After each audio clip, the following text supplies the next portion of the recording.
대구의 한 대학병원 소아심장센터 복도는 새벽이 가까워질수록 더욱 차갑게 가라앉았다. 천장에 박힌 희고 긴 조명은 밤새 꺼지지 않았고 소독약 냄새가 밴 공기는 숨을 들이쉴 때마다 가슴 안쪽까지 서늘하게 만들었다. 문혜원은 수술 준비실 앞에 놓인 의자 끝에 걸터 앉아 두 손을 단단히 맞잡고 있었다. 손가락 마디가 하얗게 질릴 만큼 힘을 주고 있었지만 떨림은 좀처럼 멈추지 않았다.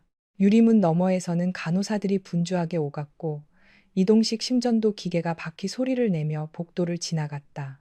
혜원은 의사였다. 수많은 환자에게 침착해야 한다고 말했고 보호자들에게 최악의 상황에서도 희망을 놓지 말라고 설명해 온 사람이었다. 그러나 수술복을 입은 채 침대에 누워있는 환자가 자신의 아들이 되자 그동안 몸에 밴 모든 이성과 전문성은 힘없이 무너졌다. 6살 문은차는 수술실로 들어가기 전까지도 울지 않았다. 아이는 산소줄이 연결된 코가 불편한지 몇 번 얼굴을 찡그렸을 뿐 오히려 엄마의 표정을 살피며 괜찮다는 듯 작은 손을 내밀었다. 혜원은 그 손을 두 손으로 감싸고 입술을 가져다 댔다. 차가운 손등에 온기를 불어넣으려 했지만 자신의 입술 역시 얼음처럼 식어 있었다. 엄마, 은찬이 낮고 가느다란 목소리로 불렀다. 응, 엄마 여기 있어. 나 잠들었다가 다시 일어나는 거지? 혜원은 대답하기 전에 숨을 삼켰다. 아이 앞에서 흔들려서는 안 됐다. 그녀는 최대한 평소와 같은 표정을 만들며 고개를 끄덕였다. 당연하지. 우리 은찬이는 잠깐 깊이 자고 나오는 거야. 눈 뜨면 엄마가 제일 먼저 보일 거야. 은찬은 잠시 그녀를 바라보다가 복도 건너편으로 시선을 돌렸다. 그 순간 아이의 눈이 평소보다 크게 열렸다. 혜원은 무심코 은찬의 시선을 따라갔다. 검은 코트를 입은 남자가 의료진 몇 명과 함께 복도 끝에서 걸어오고 있었다. 키가 크고 어깨가 곧았으며 아무 말 없이 걷고 있는데도 주변의 공기가 그를 중심으로 갈라지는 듯했다. 남자는 병원 관계자의 설명을 듣고 있었지만 표정에는 좀처럼 감정이 드러나지 않았다. 다만 날카로운 눈매와 굳게 담은 입술, 걸음을 내디딜 때마다 미세하게 움직이는 턱선이 이상하리만큼 익숙했다. 혜원의 몸이 순간적으로 굳었다. 남자가 고개를 돌렸다. 두 사람의 시선이 복도 한가운데에서 부딪혔다. 5년이라는 시간은 한순간에 사라졌다. 혜원은 자신이 얼마나 오래 그 얼굴을 잊으려고 애썼는지조차 떠올릴 수 없었다. 이름을 입 밖으로 내지 않았고 사진 한 장 남기지 않았으며 두 아이 앞에서 아버지라는 단어가 나오면 애써 다른 이야기로 돌렸다. 그런데도 서도윤의 얼굴은 기억 속에서 조금도 흐려지지 않았다. 예전보다 더 차갑고 단단해진 눈빛, 감정을 숨기는 습관, 상대방의 약점을 한 번에 꿰뚫어 보는 듯한 시선까지 그대로였다. 도윤 역시 걸음을 멈췄다. 그가 혜원을 알아보는 데는 단 몇 초도 걸리지 않았다. 수행하던 사람들이 당황해 그를 바라봤지만 그는 아무 말도 하지 않았다. 5년 동안 찾으려 했으나 끝내 흔적조차 발견하지 못했던 여자가 눈앞에 서 있었다. 그것도 자신이 이사장으로 있는 재단 병원의 소아심장센터에서 수술을 앞둔 어린아이의 손을 붙잡은 채로 은찬이 다시 혜원을 불렀다. 엄마, 저 아저씨. 혜원의 심장이 내려앉았다. 저 아저씨 얼굴이 나랑 닮았어. 아이의 말은 작았지만 텅 빈 복도에서는 너무도 선명하게 울렸다. 도윤의 시선이 천천히 은찬에게로 내려갔다. 창백한 얼굴, 짙은 눈썹, 유난히 고든 콧날, 긴장하면 오른손 엄지로 왼손 검지마디를 누르는 습관까지. 도윤은 한동안 아무 말도 하지 못했다. 혜원은 반사적으로 은찬의 침대 앞을 막아섰다. 5해 전에도 그녀는 같은 방식으로 아직 태어나지 않은 아이들을 보호하기 위해 그의 세계에서 사라졌다. 그리고 지금 다시 한번 그의 시선으로부터 아들을 감추려 하고 있었다. 수술실 문이 열리고 간호사가 은찬의 이름을 불렀다. 혜원은 고개를 숙여 아이의 이마에 입을 맞췄다. 문이 닫히기 직전까지 은찬은 엄마를 바라보았다. 혜원은 눈물을 보이지 않기 위해 웃었다. 그러나 붉은 수술등이 켜지고 아이의 모습이 완전히 사라지자 겨우 붙들고 있던 숨이 무너져 내렸다. 문혜원. 도윤의 목소리가 뒤에서 들렸다. 혜원은 돌아보지 않았다. 그가 다시 그녀의 이름을 불렀다. 이번에는 전보다 낮고 무거웠다. 정말 너였군. 혜원은 눈을 감았다. 그 목소리를 다시 듣는 순간 오래 봉인해둔 기억이 젖은 벽처럼 갈라졌다. 대전의 차가운 겨울밤, 병원에서 걸려온 한 통의 전화, 조용한 한옥 별채, 향이 식어가던 찻잔, 믿음과 의심 사이에서 망가져 버린 관계, 그리고 자신이 아이들을 지키기 위해 아무에게도 알리지 않은 채 떠나야 했던 날까지 모든 장면이 선명하게 되살아났다. 5년 전 겨울, 문혜원은 대전 유성구에 있는 종합병원 가정의학과에서 근무하고 있었다. 전문의 자격을 취득한 지 오래되지 않았지만 환자의 생활 습관과 가족 환경까지 세심하게 살피는 진료로 빠르게 신뢰를 얻고 있었다. 그녀는 진료실에서 환자의 말을 끊지 않는 의사였다. 검사 수치가 정상이더라도 환자가 불편하다고 말하면 다시 들여다봤고, 진료 시간이 조금 길어지더라도 노인 환자가 약 복용법을 정확히 이해했는지 확인했다. 동료들은 그런 회원을 두고 융통성이 없을 만큼 성실하다고 말했다. 그녀의 하루는 늘 비슷했다. 오전 진료가 끝나면 병원 구내식당에서 급하게 점심을 먹었고, 오후에는 만성질환 환자의 기록을 정리했다. 퇴근 뒤에는 오래된 빌라의 작은 전셋집으로 돌아가 혼자 저녁을 먹었다. 혜원은 화려한 생활과 거리가 먼 사람이었다. 명품 가방도 비싼 차도 없었다. 그녀가 돈을 아끼는 이유는 단순했다. 홀로 자신을 키우다 세상을 떠난 어머니가 남긴 빚을 모두 갚은 뒤 언젠가 형편이 어려운 노인과 아이들이 부담 없이 찾아올 수 있는 동네 의원을 열고 싶었기 때문이다. 서도윤을 처음 만난 날도 평범한 야간 당직 중이었다. 밤 11시가 넘었을 무렵 병원 원무과에서 다급한 연락이 왔다. 서린의료재단 설립자의 부인이자 서린그룹 명예회장의 아내인 백정임 여사가 갑작스러운 흉통과 호흡 곤란을 호소하고 있다는 내용이었다. 정임은 병원으로 이동하는 것을 완강히 거부하고 있었다. 평생 가족의 중심으로 살아온 노인은 사람들이 자신 때문에 소란을 피우는 것을 싫어했다. 재단 측은 우선 가정 방문 진료 경험이 있는 의사를 보내 상태를 확인해 달라고 요청했다. 혜원은 방문 진료 가방을 챙겨 병원 차량에 올랐다. 정임이 머무는 곳은 대전 외곽에 남아있는 오래된 한옥 저택이었다. 현대식 건물이 대부분인 주변과 달리 낮은 담장 안에는 기와 지붕과 소나무 정원, 장독대가 그대로 보존되어 있었다. 혜원이 대문 안으로 들어서자 집안은 이미 긴장으로 가득했다. 직원들은 발소리조차 죽이고 움직였고, 가족들은 거실 한쪽에서 각자의 휴대전화를 붙들고 누군가에게 연락하고 있었다. 정임은 안방 침대에 기대 앉아 숨을 짧게 몰아쉬고 있었다. 혈압은 위험할 정도로 높았고 맥박은 불규칙했다. 혜원은 간단한 문진을 마치자마자 집에서 버티는 것은 위험하다며 즉시 병원으로 이동해야 한다고 말했다. 가족 중 몇 명은 노인이 병원에 가기 싫어한다는 이유로 망설였지만 혜원은 물러서지 않았다. 지금은 어르신의 기분보다 안전이 우선입니다. 급성관상 동맥 증후군 가능성을 배제할 수 없습니다. 여기서 시간을 지체하면 더 큰 위험이 생길 수 있습니다. 말투는 차분했지만 단호했다. 정임은 한동안 혜원의 얼굴을 바라보다가 결국 고개를 끄덕였다. 구급차가 도착할 때까지 혜원은 산소를 공급하고 응급약을 준비하며 상태를 지켜봤다. 그때 방문이 열리고 한 남자가 들어왔다. 서도윤은 해외 출장을 마치고 공항에서 곧장 달려온 상태였다. 넥타이는 느슨하게 풀려 있었고 검은 코트에는 겨울바람의 냉기가 남아 있었다. 그는 방 안의 사람들을 한번 훑어본 뒤 침대 곁으로 다가갔다. 할머니, 정임은 손자를 보자마자 걱정하지 말라는 듯 손을 내저었다. 별일 아니다. 사람들이 유난을 떠는 거야. 도윤은 대답하지 않고 혜원을 바라봤다. 상태가 어떻습니까? 그의 질문에는 불필요한 감정이 섞여 있지 않았다.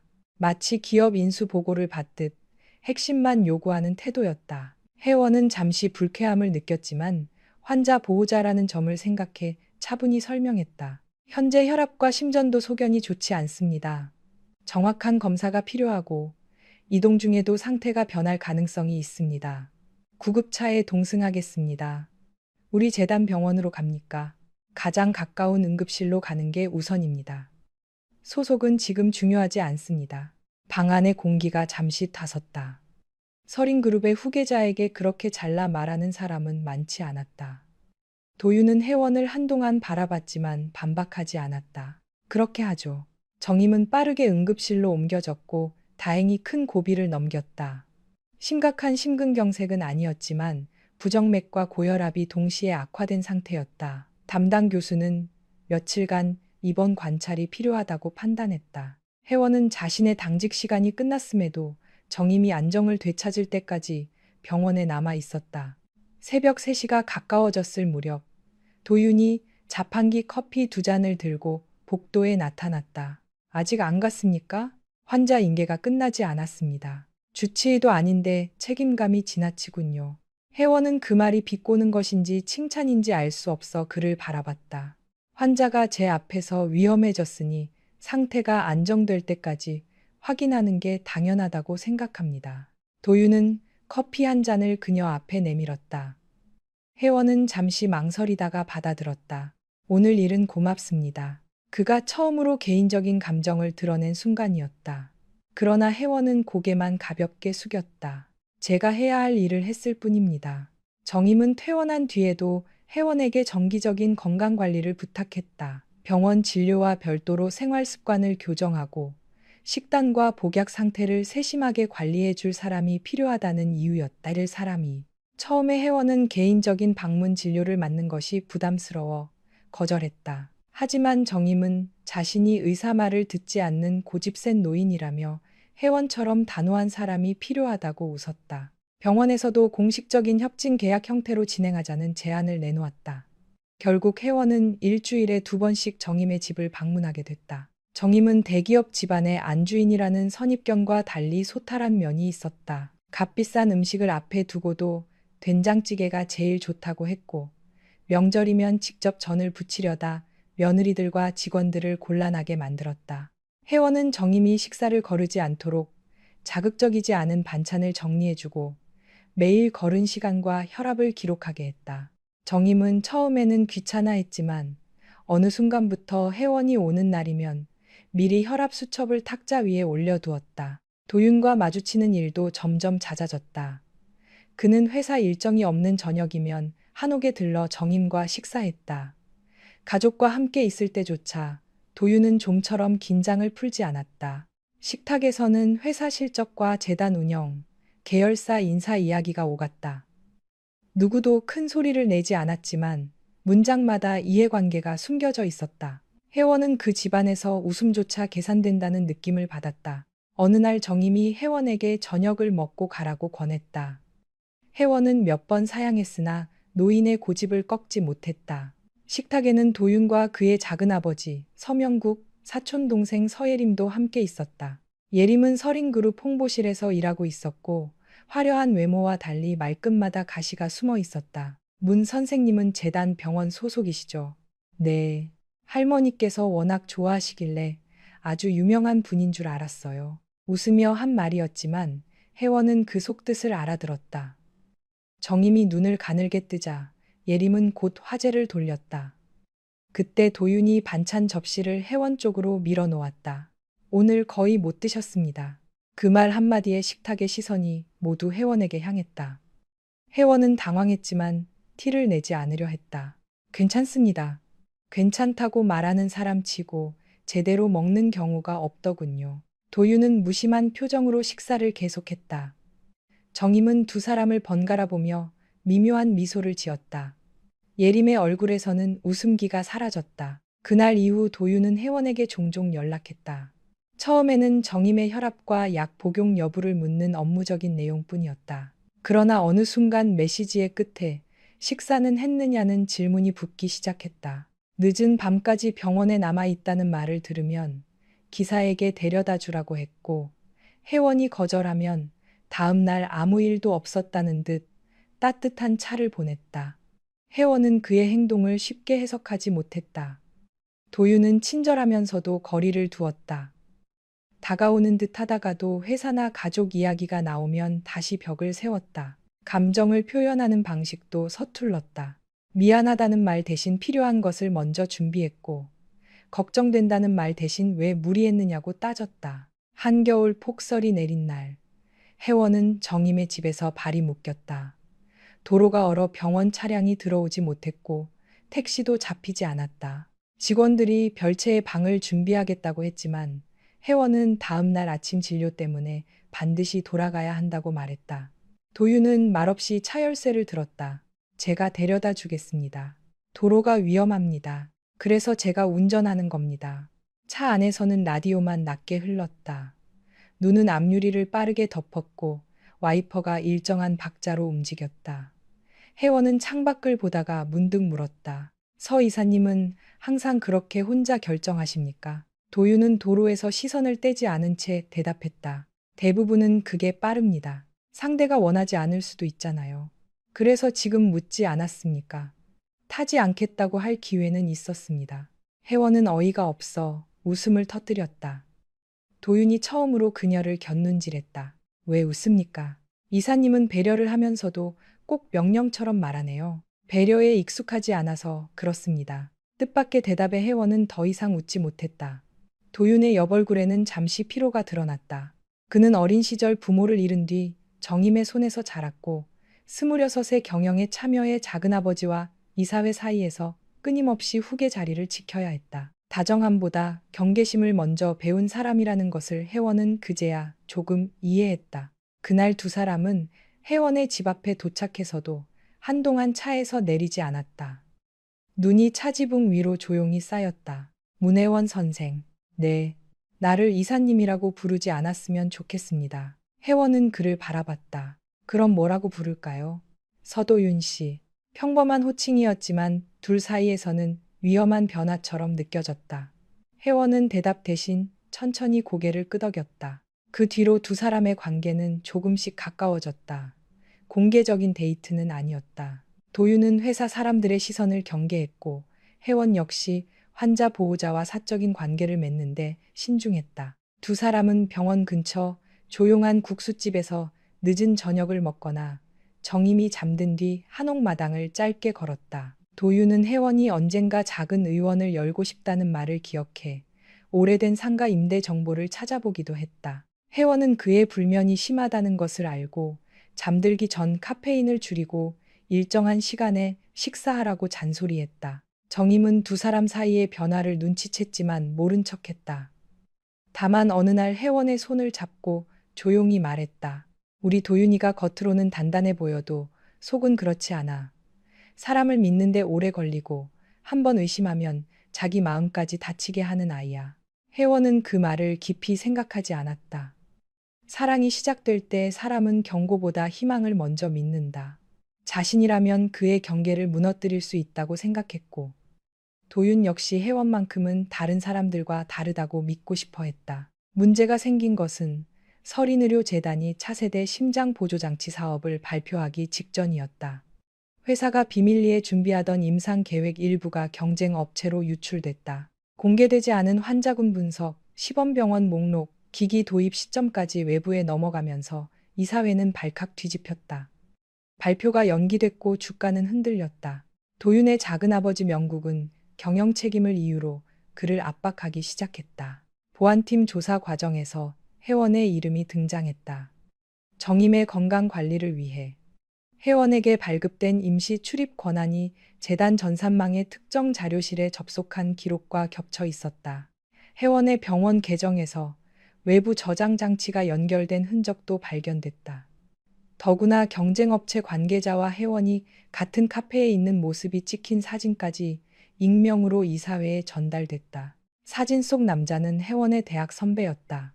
그는 단지 개원을 준비하는 혜원에게 지역 의료 수요 자료를 건네기 위해 만났을 뿐이었다. 그러나 그 선배가 경쟁업체의 자문의사라는 사실이 밝혀지면서 모든 상황이 혜원에게 불리하게 흘러갔다.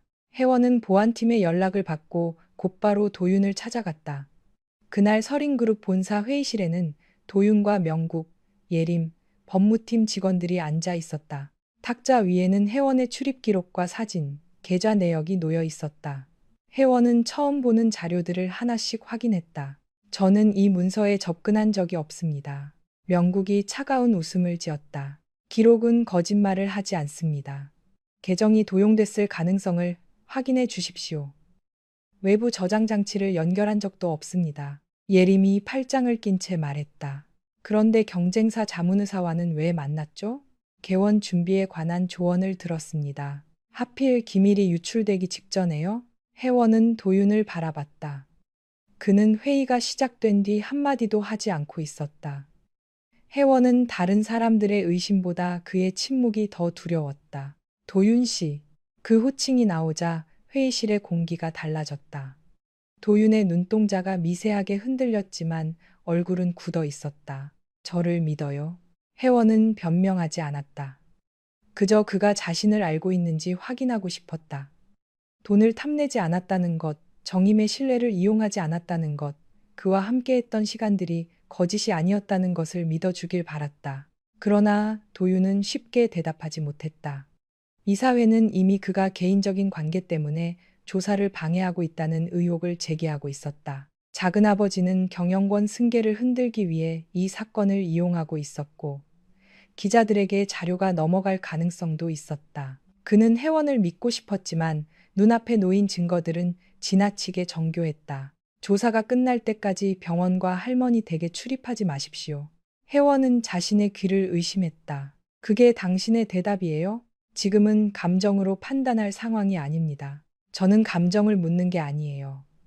당신이 알고 있는 문혜원이 이런 일을 할 사람인지 묻는 거예요. 도윤은 입술을 굳게 다물었다. 그 침묵이 답이었다. 명국은 만족한 듯 몸을 뒤로 기대었고 예림은 시선을 내렸다. 혜원은 탁자 위 자료를 내려놓았다. 손끝이 떨렸지만 목소리는 오히려 차분해졌다. 알겠습니다. 그녀가 문을 향해 돌아서자 도윤이 불렀다. 문혜원. 혜원은 멈췄지만 돌아보지 않았다. 조사 결과가 나올 때까지 외부와 접촉하지 않는 편이 좋습니다. 필요한 생활비와 법률 비용은 회사에서 지급하겠습니다. 혜원은 천천히 돌아섰다. 도윤이 법무팀 직원에게 눈짓하자 직원이 봉투 하나를 탁자 위에 놓았다. 합의서와 함께 상당한 금액이 적힌 수표가 들어 있었다. 사건이 종결될 때까지 비밀을 유지하고 언론과 접촉하지 않으며 재단과 정임에게 접근하지 않겠다는 내용이었다. 혜원의 얼굴에서 마지막 온기가 사라졌다. 이걸 받으면 제가 무엇이 되는지 알고 있어요? 당신을 보호하기 위한 조치입니다. 아니요. 당신 회사를 보호하기 위한 돈이죠. 도윤은 아무 말도 하지 않았다. 당신은 제가 결백할 수도 있다는 가능성보다 제가 당신에게 피해를 줄 가능성을 더 두려워하고 있어요. 상황을 단순하게 만들지 마십시오. 단순한 건 당신이에요. 믿을 수 없으면 돈을 주고 멀리 보내면 된다고 생각하니까. 혜원은 봉투를 집어들었다. 순간 회의실의 모든 사람이 그녀가 돈을 받는다고 생각했다. 그러나 혜원은 봉투를 도윤 앞에 다시 내려놓았다. 저는 당신 할머니를 환자로 존중했고 당신을 사람으로 믿었습니다. 그 대가가 이런 것이라면 받지 않겠습니다. 그녀는 허리를 곧게 펴고 회의실을 나왔다.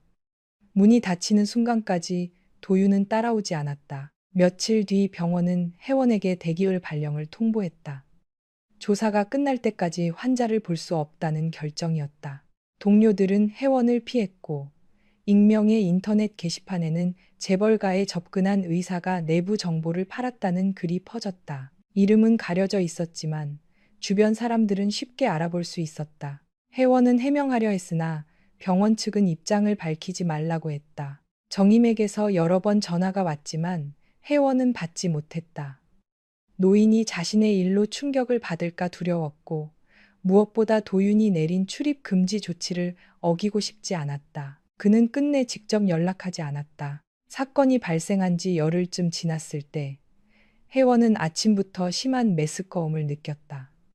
처음에는 스트레스 때문이라고 생각했다. 며칠 동안 제대로 먹지도 자지도 못했으니 이상할 것이 없었다. 그러나 익숙한 커피 냄새만 맡아도 속이 뒤집혔고 평소 정확하던 생리 주기가 열흘 넘게 늦어졌다. 불길한 예감이 들었다. 혜원은 퇴근 시간이 지난 뒤 병원에서 멀리 떨어진 약국을 찾았다. 모자를 깊이 눌러쓰고 임신 진단 키트를 샀다. 집으로 돌아온 그녀는 욕실 바닥에 앉아 결과가 나타나기를 기다렸다. 짧은 몇 분이 끝없이 길게 느껴졌다. 두 줄이 선명하게 떠올랐다. 혜원은 한동안 움직이지 못했다. 기쁨도 슬픔도 바로 느껴지지 않았다. 그저 세상이 자신을 중심으로 조용히 무너지는 것 같았다. 그녀는 떨리는 손으로 배를 감쌌다. 도윤과 함께했던 마지막 밤은 사건이 터지기 사흘 전이었다. 그는 출장에서 돌아와 혜원의 집 앞에 찾아왔고 처음으로 회사도 가족도 아닌 자신의 두려움에 대해 이야기했다. 혜원은 그가 자신을 믿는다고 생각했다. 두 사람은 미래를 약속하지 않았지만 적어도 서로를 함부로 버리지는 않을 것이라 믿었다. 다음 날 혜원은 다른 병원의 산부인과를 찾았다. 초음파 화면을 바라보던 의사가 잠시 놀란 표정을 지었다. 임신은 맞고요. 현재로서는 2개의 임신낭이 보입니다. 혜원은 제대로 이해하지 못해 되물었다. 2개요? 네. 아직 초기라 계속 관찰해야 하지만 쌍둥이일 가능성이 높습니다. 화면에는 아주 작은 검은 공간 2개가 나란히 자리 잡고 있었다. 형체조차 분명하지 않은 생명이었지만 혜원은 눈을 떼지 못했다. 의사는 스트레스를 줄이고 안정을 취해야 한다고 설명했다. 혜원은 고개를 끄덕였으나 귀에는 아무 소리도 들어오지 않았다. 병원을 나온 뒤 그녀는 오랫동안 계단에 앉아 있었다. 휴대전화 화면에는 도윤의 번호가 떠 있었다. 전화 버튼을 누르면 모든 것이 달라질 수 있었다. 그가 아이들을 알게 되면 책임지겠다고 말할지도 몰랐다. 정임은 기뻐할 가능성이 컸다. 그러나 혜원은 회의실의 차가운 탁자와 그 위에 놓인 봉투를 떠올렸다. 증거 몇 장 앞에서 자신을 의심했고 진실을 확인하기도 전에 삶에서 밀어내려 했던 사람에게 두 아이의 운명을 맡길 수 있을까? 그 순간 메시지 한 통이 도착했다. 병원 인사팀에서 보낸 통보였다. 내부 규정 위반과 재단 신뢰 훼손을 이유로 계약 해지를 검토하고 있다는 내용이었다. 그 아래에는 기사 링크가 하나 첨부되어 있었다. 서린그룹이 내부 정보 유출 사건에 연루된 외부 협력자를 상대로 법적 대응을 준비 중이라는 기사였다. 혜원은 기사 속 도윤의 사진을 바라봤다. 그는 기자들 앞에서 흔들림 없는 얼굴로 서 있었다. 회사는 원칙에 따라 대응할 것이며 누구도 예외가 될 수 없다고 말하고 있었다. 혜원은 휴대전화 화면을 껐다. 그날 밤 그녀는 처음으로 아이들에게 말을 걸었다. 미안해. 아직 들을 수도 없는 생명에게 사과부터 나왔다. 엄마가 너희를 지킬 수 있을지 모르겠어. 그래도 누구의 허락도 받지 않고 태어났다는 이유로 부끄럽게 만들지는 않을게. 혜원은 울지 않으려 했지만 눈물이 멈추지 않았다. 어머니가 살아있었다면 무엇이라고 말했을까? 사랑하는 사람을 믿었다가 버림받고도 끝내 딸을 키워낸 어머니는 아마 도망치는 것을 비겁하다고 하지 않았을 것이다. 때로는 떠나는 것이 살아남는 유일한 방법이라는 것을 누구보다 잘 알았을 테니까. 며칠 뒤 혜원은 병원에 사직서를 제출했다. 오래 모아둔 적금을 해지하고 전셋집을 정리하기 시작했다. 가구는 중고로 처분했고 의학 서적과 옷 몇 벌만 작은 상자에 담았다. 주소 이전은 출산 뒤로 미루기로 했다. 휴대전화 번호도 바꿀 생각이었다. 행선지는 통영이었다. 대학 시절 의료봉사를 갔던 적이 있는 도시였다. 바다가 가까웠고 자신을 아는 사람도 거의 없었다. 당시 함께 봉사했던 선배가 작은 지역의원에서 의사를 구하고 있다는 말을 했던 것이 떠올랐다. 화려한 미래는 아니었지만 두 아이와 다시 시작할 수 있는 곳이었다. 떠나기 전날 혜원은 정임에게 짧은 편지를 썼다. 건강을 돌봐드리겠다는 약속을 끝까지 지키지 못해 죄송하다는 말, 자신을 손녀처럼 아껴준 마음을 평생 잊지 않겠다는 말만 적었다. 임신 사실도 떠나는 곳도 쓰지 않았다. 도윤에게는 아무것도 남기지 않았다. 새벽 첫 기차가 출발하기 직전 혜원은 대전역 승강장에 서서 마지막으로 휴대전화를 확인했다. 부재중 전화는 없었다. 혹시라도 그가 자신을 찾았을지 모른다는 기대가 마음 한편에 남아 있었던 모양이었다. 혜원은 스스로가 초라하게 느껴져 작게 웃었다. 열차 문이 열렸다. 그녀는 코트 안쪽에 넣어둔 초음파 사진을 한번 만져본 뒤 객실로 올라탔다. 창밖으로 익숙한 도시의 불빛이 서서히 뒤로 밀려났다. 혜원은 끝내 뒤돌아보지 않았다. 그녀는 몰랐다. 자신이 떠난 바로 그날 오후 보안팀에서 혜원의 계정이 외부에서 복제됐을 가능성을 보여주는 새로운 기록을 발견했다는 것을. 그리고 서도윤이 그 보고서를 읽은 뒤 처음으로 모든 회의를 취소하고 그녀의 집으로 달려갔다는 것도. 그러나 그가 도착했을 때 방은 이미 비어 있었다. 바닥에는 가구가 있던 흔적만 희미하게 남아 있었고 우편함에는 반송될 고지서 몇 장이 꽂혀 있었다. 도윤은 텅 빈 방 한가운데 서서 처음으로 자신이 무엇을 잃었는지 깨달았다. 하지만 그때 문혜원은 이미 두 아이와 함께 그의 손이 닿지 않는 남쪽으로 향하고 있었다. 통영으로 향하는 열차 안에서 문혜원은 거의 잠들지 못했다. 창밖으로 지나가는 겨울 들판은 아직 해가 뜨지 않아 잿빛으로 가라앉아 있었다. 객실 안은 따뜻했지만 그녀는 코트 단추를 끝까지 잠근 채 두 팔로 배를 감싸고 있었다. 아직 겉으로는 아무 변화도 보이지 않았지만 그 안에 두 생명이 있다는 사실만으로 세상의 모든 소리가 다르게 들렸다. 객차가 흔들릴 때마다 괜찮은지 걱정됐고 누군가 큰 소리로 웃기만 해도 본능적으로 몸을 움츠렸다. 대전을 떠날 때까지만 해도 혜원은 자신이 어디로 가는 것인지 실감하지 못했다. 설인재단 병원에서 쌓아온 경력, 안정적인 월급, 익숙한 동료와 환자들, 언젠가 도윤과 함께 할 수도 있다고 상상했던 미래까지 한꺼번에 버리고 있었다. 돌아갈 곳이 없어 떠나는 것이 아니라 돌아가면 안 되기 때문에 떠나는 길이었다. 휴대전화에서는 유심칩을 빼놓았다. 정임에게 보낸 편지가 제대로 전달됐는지 확인할 수도 없었다. 도윤이 자신의 결백을 믿게 됐는지 여전히 정보 유출범으로 의심하고 있는지도 알 수 없었다. 혜원은 그 모든 것을 알고 싶은 마음을 억지로 눌렀다. 진실을 알기 위해 돌아서는 순간 다시 그의 판단과 선택에 자신의 삶이 끌려갈 것 같았다. 통영에 도착했을 때는 늦은 오후였다.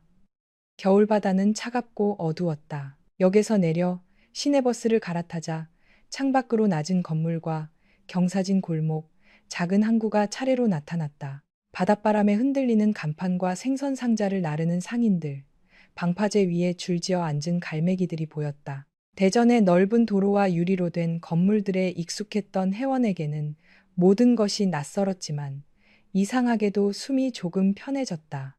이곳에서는 아무도 그녀가 누구인지 몰랐다. 통영에서 혜원을 받아준 사람은 대학 시절 의료봉사 동아리에서 알게 된 선배 의사였다. 선배는 항구에서 조금 떨어진 주택가에서 작은 내과를 운영하고 있었다. 환자의 절반 이상이 고혈압과 당뇨를 앓는 노인이었고 섬에서 배를 타고 나오는 환자도 적지 않았다. 의사는 항상 부족했고 선배는 혜원이 당분간 머물 곳을 찾는다는 말을 듣자 더 묻지 않고 진료실 하나를 내주었다. 사정은 나중에 말해도 돼. 꼭 말하지 않아도 되고. 그 말에 혜원은 오히려 눈물이 날 것 같았다. 대전에서는 모두가 이유를 요구했다. 왜 경쟁사 관계자를 만났는지, 왜 자신의 계정으로 자료가 열렸는지, 왜 도윤과 가까워졌는지 설명해야 했다. 그러나 통영에서는 당장 아픈 환자를 볼 수 있는지만 중요했다. 혜원은 처음 몇 달 동안 병원 근처의 작은 원룸에서 살았다. 창문을 열면 맞은편 건물 벽밖에 보이지 않았고 싱크대와 침대 사이에는 한 사람이 겨우 지나갈 공간만 남았다. 그래도 월세가 저렴했고 병원까지 걸어서 갈 수 있었다. 임신 사실은 배가 눈에 띄기 시작할 때까지 선배에게도 말하지 않았다. 입덧은 예상보다 심했다.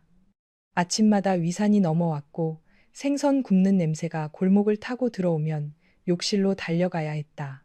쌍둥이를 임신한 탓에 빈혈과 어지럼증도 빠르게 심해졌다. 오전 진료를 마치고 나면 진료실 책상에 엎드려 한동안 움직이지 못했다. 어느 날 혈압을 재던 간호사가 놀란 얼굴로 혜원을 바라봤다. 원장님, 혹시 어디 많이 아프세요? 얼굴이 너무 안 좋아요. 혜원은 더 이상 숨길 수 없다는 것을 깨달았다. 선배에게 임신 사실을 털어놓았지만 아이들의 아버지에 대해서는 아무 말도 하지 않았다. 선배도 캐묻지 않았다. 다만 진료 시간을 줄이고 산부인과 검진을 빠뜨리지 말라고 단호하게 말했다. 의사들이 자기 몸에는 제일 무책임해. 특히 너처럼 혼자 버티는 사람들은 더 그렇고. 혜원은 괜찮다고 말했지만 사실은 조금도 괜찮지 않았다.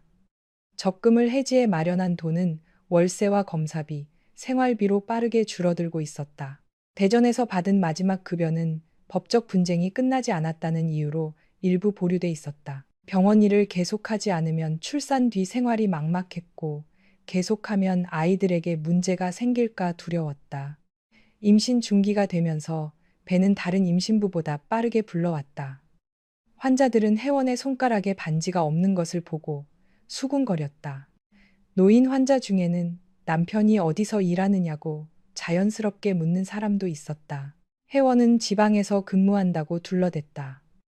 처음에는 그 거짓말이 목에 가시처럼 걸렸지만 몇 번 반복하자 표정까지 자연스러워졌다. 그러나 밤이 되면 거짓말은 견디기 어려워졌다. 혜원은 두 아이의 심장 소리가 녹음된 초음파 영상을 혼자 보며 생각했다.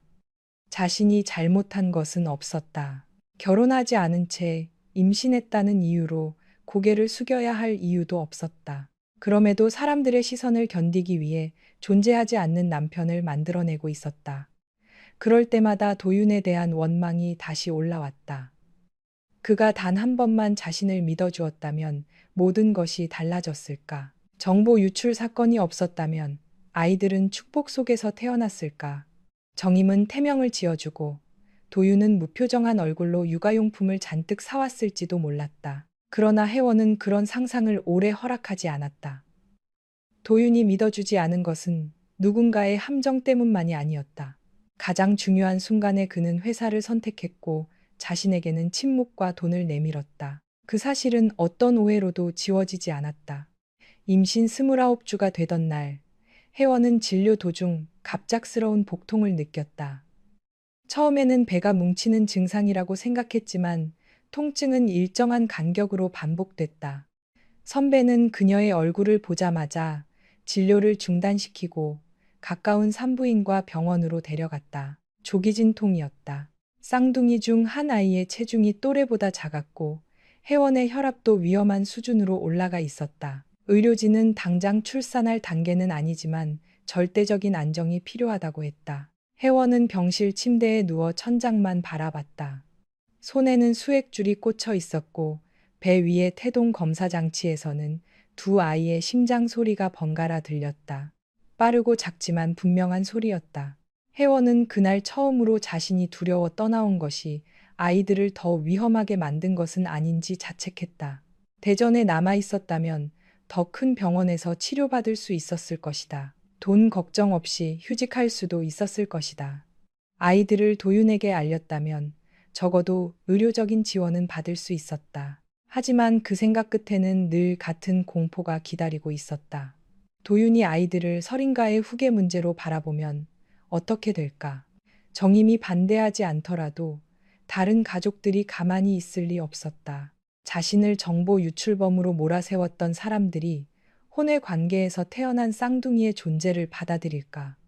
혹시 아이들만 데려가려 한다면 혜원에게 그들과 맞설 힘이 있을까? 그녀는 배 위에 손을 얹고 작게 말했다. 미안해. 엄마가 겁이 너무 많아. 입원은 3주 동안 이어졌다. 통영에서 알게 된 병원 직원들이 번갈아 반찬과 세면 도구를 가져다 줬다. 선배는 진료가 끝난 뒤 매일 병실에 들렀고 아무 말 없이 병원비 일부를 먼저 내주었다.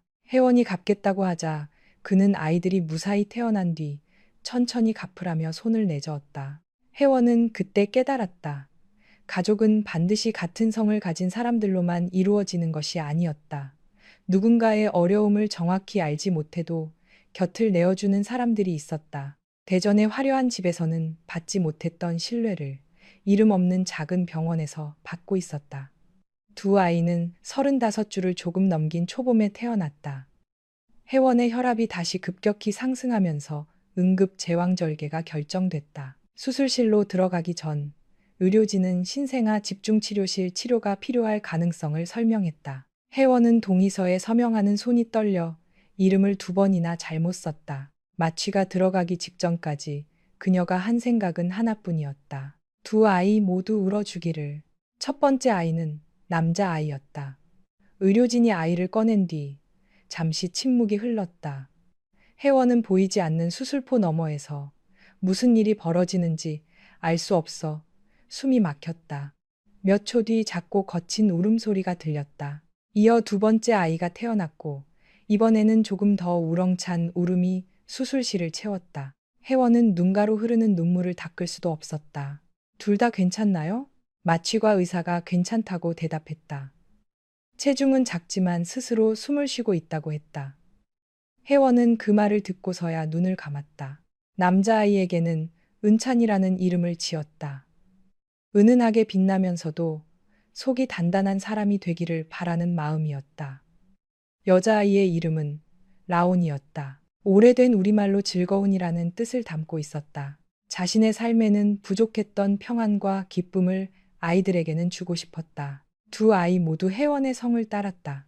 출생신고서에서 아버지에 관한 항목을 마주했을 때 혜원은 한참 동안 펜을 들고 있었다. 그 칸에 도윤의 이름을 적는다고 해서 아이들의 삶이 안전해지는 것은 아니었다. 반대로 비워둔다고 해서 그가 아버지가 아니라는 사실이 사라지는 것도 아니었다. 혜원은 결국 빈칸으로 남겼다. 아이들이 신생아 집중치료실에 있는 동안 혜원은 매일 유축한 모유를 들고 병동을 찾았다. 유리창 너머로 작은 인큐베이터 두 개가 나란히 놓여 있었다. 은차는 라온보다 몸무게가 적었고 한동안 산소 보조가 필요했다. 혜원은 아이의 가슴이 작게 오르내리는 모습을 보며 시간을 셌다. 의학적으로는 비교적 안정적인 미숙아였다. 하지만 엄마의 눈에는 숨 한 번, 손가락 움직임 하나도 위태로워 보였다. 라온은 생후 열흘째 먼저 일반 병실로 옮겨졌다. 은차는 사흘을 더 기다려야 했다. 혜원은 딸을 안고 아들의 인큐베이터 앞에 앉았다. 오빠 기다려주자. 라온은 알아듣지도 못하면서 작은 입을 벌렸다. 혜원은 그 모습을 보며 처음으로 소리내 웃었다. 퇴원한 뒤의 생활은 전쟁과 같았다. 한 아이가 잠들면 다른 아이가 울었고 분유를 먹이다 보면 기저귀를 갈 시간이 됐다. 두 아이가 동시에 열이 난 밤에는 혜원도 함께 울고 싶었다. 산후 회복이 끝나기도 전에 손목과 허리가 망가졌지만 대신 안아줄 사람은 없었다. 선배 병원의 간호사들은 돌아가며 아이들을 돌봐주었다. 아래층에 살던 윤미자라는 중년 여성은 아이 울음소리가 들릴 때마다 올라와 국을 끓여주거나 빨래를 널어주었다. 미자는 남편과 사별한 뒤 혼자 반찬 가게를 운영하고 있었다. 처음에는 혜원을 안쓰럽게 여겼지만 시간이 지나면서 친정어머니처럼 잔소리를 했다. 애들 재우고 네가 밥을 먹어야지.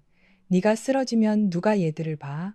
혜원은 괜찮다고 습관처럼 말하다가 미자에게 등짝을 맞곤 했다. 출산 후 석 달이 지나자 혜원은 다시 진료를 시작했다. 오전에는 미자가 아이들을 봐주었고 점심시간에는 병원 안쪽 작은 방에서 수유했다. 오후 진료가 끝나면 두 아이를 유모차에 태우고 바닷가를 돌아 집으로 갔다. 처음 몇 년은 매일이 빠듯했다. 아이들이 감기에 걸리면 진료 일정을 줄여야 했고 월세와 보육비가 겹치는 달에는 통장 잔액을 몇 번이나 확인했다. 혜원은 자신의 옷이나 화장품은 거의 사지 않았다. 대신 아이들 예방접종과 보험료, 책을 사는 데는 아끼지 않았다. 은찬과 라온은 같은 날 태어났지만 성격은 전혀 달랐다. 라온은 낯선 사람에게도 먼저 인사했고 시장에 나가면 상인들과 금세 친구가 됐다. 말이 빠르고 감정 표현도 솔직했다. 넘어지면 크게 울었지만 과자를 받으면 곧 웃었다. 은찬은 조용했다. 블록이나 조개 껍데기를 줄 맞춰 세우는 것을 좋아했고 어른들이 하는 말을 오래 기억했다. 동생이 잘못해 혼이 날 것 같으면 자신이 먼저 했다고 나서는 경우도 많았다. 혜원이 힘든 날이면 말없이 물을 가져다 주거나 어깨를 주물렀다. 외모도 달랐다. 라온은 혜원의 부드러운 눈매와 둥근 입술을 닮았다. 반면 은찬은 자랄수록 도윤을 떠올리게 했다. 짙은 눈썹, 감정을 쉽게 드러내지 않는 시선. 생각에 잠기면 입술을 한쪽으로 굳히는 습관까지 닮아갔다. 혜원은 가끔 아들의 얼굴을 오래 바라보다 정신을 차렸다. 은찬은 그런 엄마에게 왜 그러느냐고 묻지 않았다. 대신 자신의 얼굴에 뭐가 묻었는지 손으로 확인하곤 했다. 아이들이 4살이 되던 해, 혜원은 선배의 도움을 받아 작은 가정의원을 인수했다. 오래된 상가 건물 1층에 있던 의원은 대기실이 좁고 인테리어도 낡았지만 걸어서 오는 노인 환자가 많았다. 혜원은 큰돈을 들여 꾸미는 대신 바닥을 미끄럽지 않은 재질로 바꾸고 아이들이 기다릴 수 있는 작은 책장을 만들었다. 간판에는 자신의 이름 대신 받아온 가정의원이라고 적었다. 바다처럼 넓게 사람을 품고 환자들이 따뜻하게 머물다 가기를 바라는 뜻이었다. 혜원의 진료 방식은 곧 입소문을 탔다. 감기약을 빨리 처방해주는 의사는 아니었지만 환자가 왜 잠을 못 자는지, 식사를 거르는 이유가 무엇인지까지 물었다.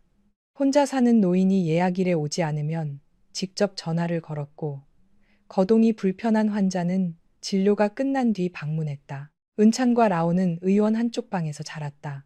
라오는 환자들에게 먼저 인사했고, 은찬은 글자를 익힌 뒤 번호표를 정리하거나 책장을 가지런히 맞춰 놓았다. 환자들은 두 아이를 손주처럼 아꼈다. 명절이면 사과와 떡, 말린 생선이 의원으로 들어왔다. 혜원은 자신이 원했던 삶에 가까워지고 있다고 생각했다.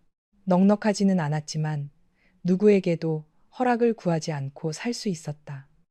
아이들은 사랑받고 있었고 자신도 환자들에게 필요한 사람이었다. 대전에서 있었던 일은 가끔 악몽처럼 떠올랐지만 아침에 두 아이가 엄마를 부르면 빠르게 사라졌다. 다만 은찬의 건강은 늘 조금 마음에 걸렸다. 아이의 체중은 또래보다 적었고 달리기를 오래 하지 못했다. 어린이집 운동회에서 다른 아이들이 운동장을 2바퀴 도는 동안 은찬은 반 바퀴도 채 뛰지 못하고 가슴을 누르며 멈췄다. 혜원이 괜찮으냐고 묻자 아이는 단지 숨이 찼다고 했다. 처음에는 미숙아로 태어난 영향이라고 생각했다. 정기검진에서도 큰 이상은 발견되지 않았다. 그러나 5살이 지나면서 증상은 조금씩 뚜렷해졌다. 계단을 오를 때 자주 쉬었고 자다가 가슴이 답답하다며 깨어난 적도 있었다. 감기에 걸리면 회복이 다른 아이보다 느렸다. 의사인 혜원은 여러 가능성을 떠올렸지만 동시에 자신의 판단을 의심했다. 엄마로서 지나치게 걱정하는 것은 아닌지, 아이가 예민해서 그런 것은 아닌지 스스로를 설득했다. 가족을 진료하는 의사는 냉정해지기 어렵다.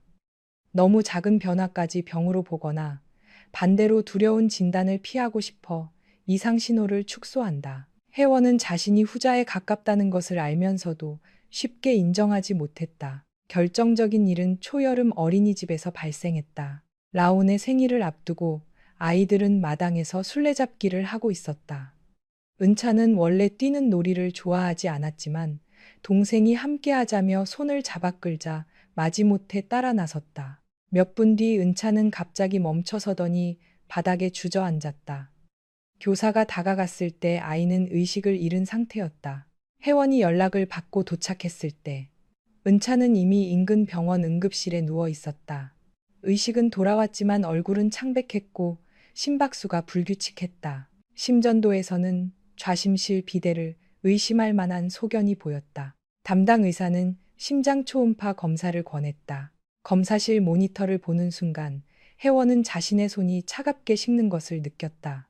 심실 중격이 정상보다 두꺼워져 있었고 심장이 수축할 때 혈액이 빠져나가는 통로가 좁아지는 모습이 보였다. 검사를 시행한 의사는 조심스럽게 말했다. 비후성 심근병증 가능성이 높습니다. 폐쇄가 동반된 형태로 보이고요. 소아에서는 드문 편이라 상급병원에서 정밀 검사를 받는 게 좋겠습니다. 혜원은 이미 알고 있는 의학 용어를 처음 듣는 사람처럼 멍하니 바라봤다. 유전성일 가능성은요. 있는 질환입니다. 그렇다고 지금 단계에서 어느 쪽 부모에게서 왔다고 단정할 수는 없습니다. 가족력과 유전자 검사를 함께 봐야 합니다. 부모라는 단어가 가슴을 찔렀다. 혜원은 자신의 가족력을 알고 있었다. 어머니는 심장질환이 없었고 외가에서도 돌연사나 심근병증을 앓은 사람이 없었다.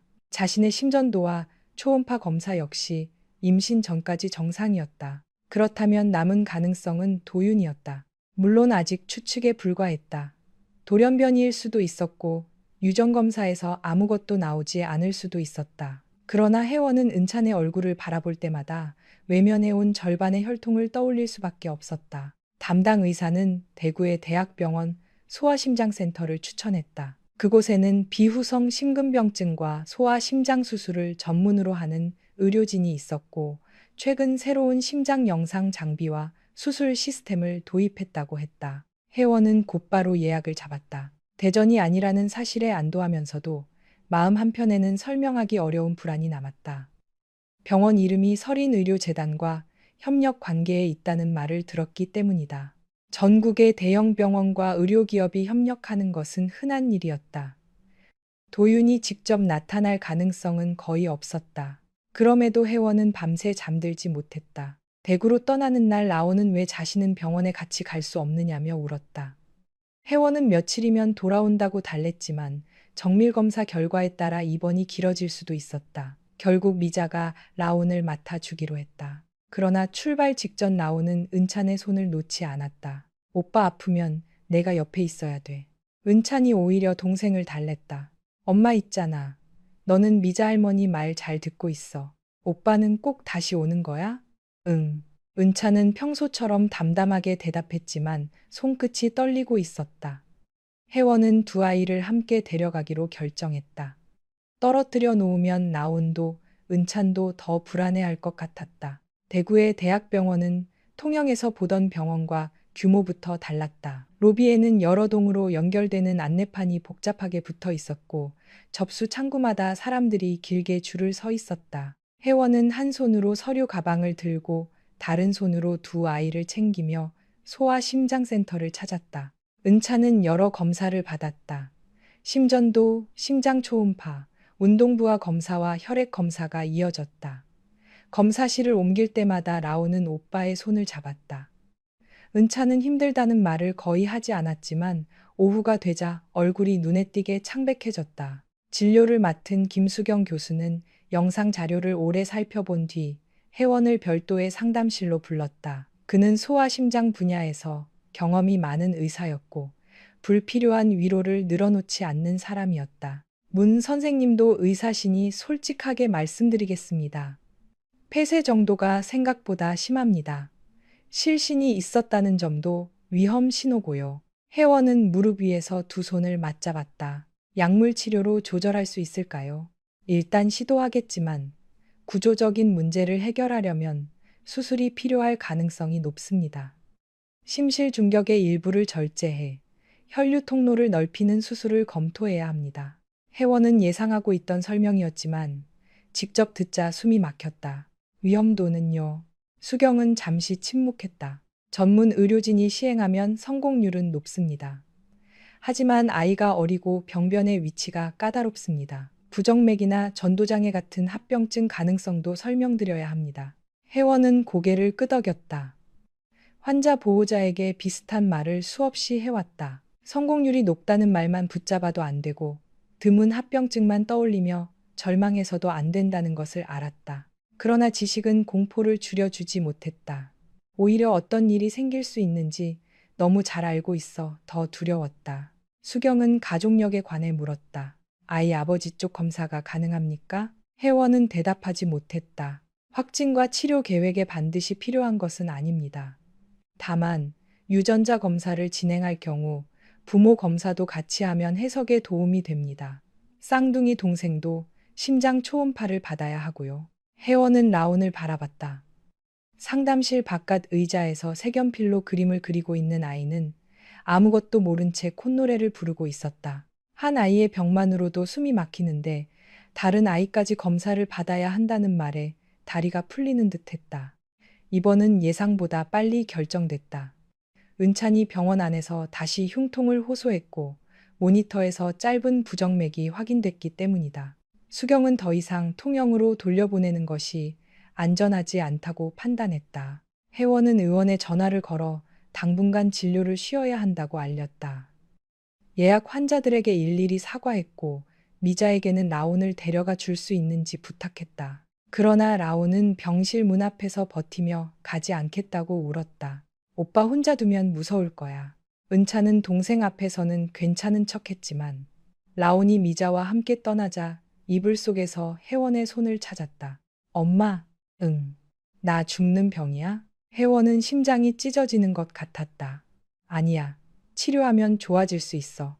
그럼 엄마는 왜 계속 울 것 같은 얼굴이야? 혜원은 억지로 입꼬리를 올렸다. 엄마가 잠을 못 자서 그래. 은차는 잠시 생각하다가 말했다. 내가 아파서 미안해. 혜원은 아이를 품에 안았다. 그런 말 하면 안 돼. 아픈 건 누구 잘못도 아니야. 내가 엄마한테 미안할 일은 하나도 없어. 은찬의 등을 쓰다듬으며 혜원은 자신에게도 같은 말을 해주고 싶었다. 아이의 병은 자신의 잘못이 아니었다. 도윤에게 임신 사실을 알리지 않은 선택과도 직접적인 관계는 없었다. 그럼에도 죄책감은 쉽게 사라지지 않았다. 수술비와 장기 입원비도 현실적인 문제였다. 건강보험이 적용되더라도 의원 문을 닫는 동안 수입은 끊겼고 통영의 집세와 대출금은 계속 나갔다. 선배와 미자는 돈 걱정은 하지 말라고 했지만 혜원은 언제까지 도움만 받을 수 없었다.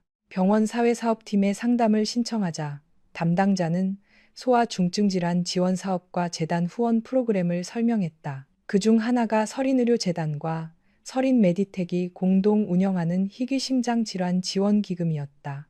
그 이름을 보는 순간 혜원의 얼굴이 굳었다. 담당자는 단순한 지원 사업일 뿐 기업 관계자를 직접 만날 일은 없다고 설명했다. 지원 여부도 의료진과 외부 심사위원이 결정하며 환자의 개인정보가 회사로 넘어가지 않는다고 강조했다. 혜원은 한참을 망설인 끝에 서류를 받아들었다. 자존심 때문에 아이의 치료 기회를 포기할 수는 없었다. 도윤이 만든 회사의 돈이더라도 정당한 공익기금이라면 이용해야 했다. 그것은 구걸도 개인적인 도움도 아니었다. 하지만 운명은 그녀가 예상한 것보다 훨씬 잔인한 방식으로 두 사람을 다시 마주보게 했다. 서도윤은 그 무렵 대구에 있었다.